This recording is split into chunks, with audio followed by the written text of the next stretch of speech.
The pick is in. 27th pick in the 2026 NFL Draft, the Miami Dolphins, via trade with the San Francisco 49ers, select Chris Johnson, quarterback from San Diego State. Locked On NFL Draft is sponsored by Kalshi. Trade draft picks in a live market with no house. Download the app, use code Locked On, and get $10 when you trade 10. Kalshi, trade on anything.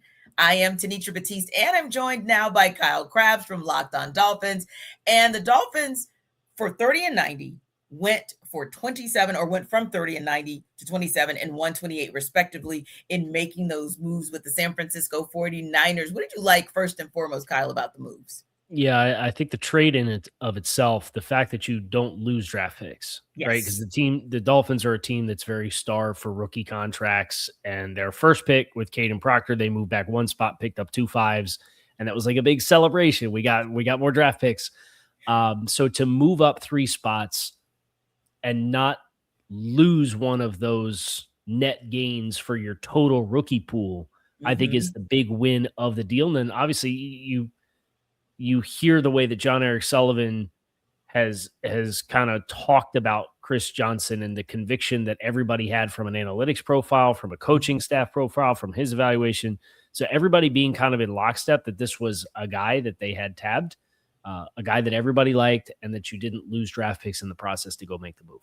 Indeed. So you like that move, not just the move itself and the aggressiveness to your point of kind of stacking draft assets, but also, and not losing draft assets, but also you like the pick itself in Chris Johnson at 27. Yeah. So the trade, they gave up 90, they still have 87 and 94. So, okay, now you don't pick once every 3 picks for a 9-pick stretch. Now you just pick twice in a 9-pick stretch.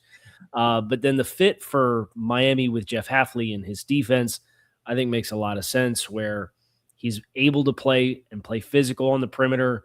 He's got the size profile of a lot of the corners they've gone after this offseason have been 6-foot-plus corners, 190 plus pounds. He does that. He tackles exceptionally well. He's got a career missed tackle rate below 6%. He had a passer rating allowed last year of 16. So that's pretty hard to come by from production standpoint. And he's just 21. So he's a young player that they feel like is an ascending player. Everybody's kind of flavor for the cornerback group after Mansour Delane was kind of jumbled, but you heard a lot of good football character things for Chris Johnson. And that's the kind of players this Dolphins team needs as they're building this roster from the ground up. Indeed. And you look at the fact that Johnson had 4 picks last season, 2 of which he returned for touchdowns. So you got to love that as well, just that aggressiveness and that ball hawking that he does. But for you, looking at Chris Johnson, and we talked about what he brings to the table, what are some of the areas where maybe he needs to develop to be the type of corner that this Dolphins DB group needs? Yeah, especially as a guy who's probably going to be asked to do a lot of things in coverage from a lot of different leverages, and you're going to play some press, but you can play off.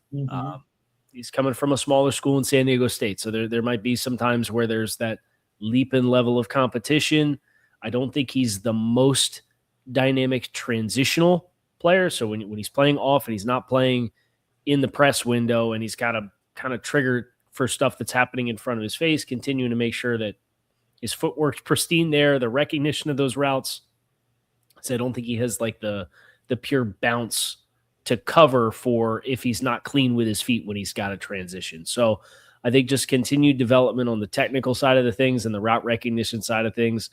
The ball production was kind of a question before this past year, and then it made the big leap this year. So that's a promising development, but now you got a level of competition leap that goes with that too. Indeed. So yeah, sounds like a little bit of a project, but nonetheless a decent start for him at that 27th pick and for this Dolphins secondary. Appreciate you, Kyle, as always. And of course, for more on the Miami Dolphins, subscribe to Locked On Dolphins wherever you get your podcasts.